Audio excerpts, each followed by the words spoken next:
you can't change them, and it is not your failure, because it also took me years to fully accept it. And I mean, fully accept, not just intellectually understand, but genuinely stop fighting against. You cannot change a person who has not decided to change themselves. Like, that's it. That's the whole thing. And I know you've heard some version of that before, but hearing it and actually internalizing it are two completely different experiences. Imagine you have seen a bunch of brilliant quotes, philosophical or motivational quotes. You feel like, damn, this is so right, this is so me, and this is so cool. After that, a day, you would completely forget about it. It is just like you see it and you did not absorb it. You just like, you only remember the words, but you don't know how to like act on those quotes so you can be like them, so you can be one. You get what I mean? And mm, you wouldn't you would not want to exhaust yourself for others. I know that we often try to change others because we have good intentions, right? And I want to be clear about that. Most of the time, we're trying because we care, because we're the kind of person who, you know, we're the kind of person who look at someone and see them in the version that we know that they can be better. And you want that version to exist. That isn't a flaw that you have. That is empathy. But empathy without boundaries doesn't become generosity. It becomes self destruction. You can show someone their clearest path in the world. You can illuminate every step, remove every obstacle, walk ahead and say, hey, look, I've done it. You can follow me now. And if they don't want to walk it, they're not gonna walk it. That is the hard reality that you need to accept it.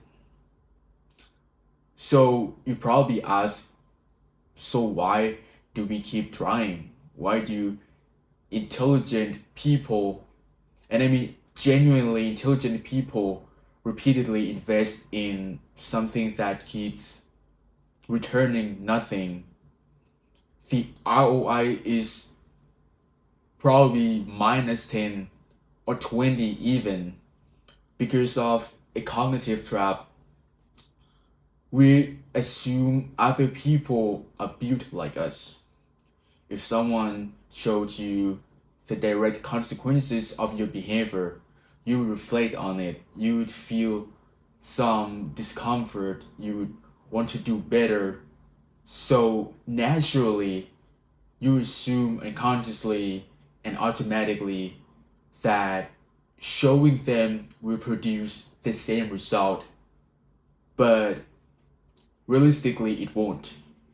And because wanting to grow, it requires a specific kind of interior architecture. It requires humility. It requires a tolerance for being wrong. It requires the willingness to sit with uncomfortable self examination and not immediately deflect it outward. You get what I mean? Not everyone has built that, and you need to understand that. And here's what matters: you didn't build it for yourself overnight either. It came from struggle, from a bunch of failures, from choosing again and again and again to look inward instead of outward. You cannot install that process in someone else by force of goodwill or argument or emotional appeal. Sartre said that we are each responsible for who we become. Every person in your life, including the ones frustrating you right now, is making continuous choices about who they are. The one who disrespects you isn't. You probably think that they probably are not aware, but in fact they are aware of what they are doing. Everybody are, seriously. They're not confused about what they're doing or if it's gonna hurt you. They have decided and chosen to do that already somewhere inside themselves, that they don't, in their mind, they already shows that they don't want to change, and that decision belongs entirely to them, not to you. And what it actually costs you when you ignore and keep trying anyway, because I want you to see the full picture here, okay? It starts with hope, right? At first, you think that I can change, so does, everybody. Your first attempt is clean, you genuinely believe change is possible, and you represent your case with sincerity and energy. Nothing wrong with that yet. Then comes disappointment. It didn't work, but instead of questioning the strategy, you question the execution. Maybe I wasn't clear enough. Maybe the timing was not right. You absorb the failure into yourself, then you escalate, you invest more emotion, more time, more effort. And here's where it gets dangerous, because the more you invest, the more you psychologically need a return. It is like investing in stocks, right? You know that you invested, you didn't want to lose your money, right? You want to gain profits. It is same thing, okay? And after that, you know, once it won't work, now you would feel like admitting that everything you already spent was wasted. And after that, you would feel desperate, and that desperation is the most corrosive phase, I would say. It makes you erratic. You alternate between pleading and anger, between pulling them closer to you and pushing them away. Your behavior starts to become inconsistent, and you start losing trust in your own judgment, and eventually dissipation, not resolution, not peace, just the collapse of someone who gave far too much to something that was never going to work out, and that thing or that person is not, the person doesn't even reciprocate, right? You started this wanting basic respect, you ended up with having surrendered your emotional like stability, your clarity, in months, probably even years of energy that belonged to your own life. And what did you get from them is purely nothing. They remained the exact same way where they were before. So I want to ask you directly and honestly, what exactly did you win? When someone delivers a demeaning remark, a dismissive comment, something designed to knock you slightly off balance, the expected response is reaction. They've thrown something at you and they're watching to see where it lands. Your reaction, whether you get upset, you clap back, you visibly flinch, that reaction is the entire point.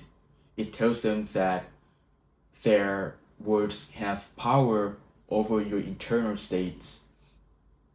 It confirms the hierarchy they have constructed to you. Now, what happens when you simply don't react? They're left holding the stone they threw, nothing landed. The exchange produced to ripple, and suddenly they're standing there having said something that everyone in the room heard with zero return on it. I really like this from Epictetus. I'm gonna read it for you. He is the person who was born into slavery, which means he had every possible external reason to be consumed by resentment, and instead, he built one of the most formidable philosophical minds in antiquity and said this: it is not things themselves that disturb us, but our judgments about those things. I'm gonna say it again slowly. It is not things themselves that disturb us, but our judgment about those things. So the remark has no inherent power. You are the one who holds the power against those remarks. If you assign meaning to those words, the person who's gonna get hurt at the end is gonna be you, not the one who throws those remarks at you. If you deem those remarks as something meaningless, then what you become is indestructible instead of destructible. And it is entirely your choice, because whether you want to get hurt by those or not, you've become unpredictable to them without saying a single word. And that unpredictability means they've lost leverage. Viktor Frankl, who developed this insight not in a seminar room but inside a Nazi concentration camp, which I think earns it a certain weight, wrote that between stimulus and response, there is space.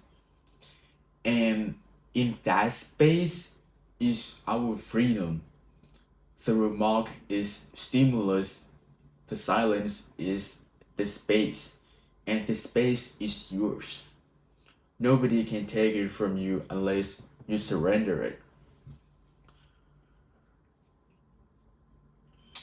This is the part where I want you to seriously sit with. Your attention is finite. Your emotional energy is also finite. And most importantly, your time is the most finite resource you possess. Unlike, money, reputation, or objects, time spent cannot be recovered ever. And you need to realize that every hour you direct toward reforming someone who hasn't chosen to be reformed is an hour that doesn't go toward your own growth, the things you actually want to build. You are not an inexhaustible fountain. You're just a human being with a limited supply of the most valuable things you have. And you're pouring them into a container with a hole in the bottom. And you know what you will get after that. You're not gonna get any water afterward because it was dropping like down through a hole. You cannot transfer your resilience into someone else and expect them to hold it. It doesn't work that way. Growth is not a substance you can hand over. So at some point, you have to make a decision, and there are really only two honest options here. The first one is severance. You remove the relationship entirely, and I want to be clear here, not in drama, not in like not in a dramatic way, and not with a kind of grand exit that is really just another attempt to provoke a reaction from them. Simply, quietly, the way you'd stop walking down a road that leads nowhere useful, no announcement required. You just stop. Okay? And the second one is disengagement within proximity. In this case, you probably have no choice, or for you have a mutual workplace, or some sort of school. When removing yourself is not possible, so you you develop the practice of being physically present while being emotionally severant. When they speak, the words reach your ears. Those words are meaningless once you have built an interior that they simply do not have access to. You are there, you're just not available. Both require same foundational shift. Your peace cannot live inside their behavior. It cannot be contingent upon whether they decide to grow today or this year or ever, right? The moment you locate your tranquility inside someone else's choices, you have handed them the controls to something they should never have been allowed to touch. And I want to leave you with this. I spent years watching people do the same mistake. I watched brilliant, capable, emotionally generous people burn themselves down to nothing, trying to illuminate someone who had privately decided to stay in the dark. And I've watched the other thing too. The moment a person stops, not in defeat, I want to be clear about that distinction, okay? People are not gonna change simply because you thought that they will, because you know that if somebody is gonna show you a clear pathway, a better way that you will cultivate some useful skills in the future, you know that you would walk on that path like 100%. But the truth is, others are not gonna do the same thing.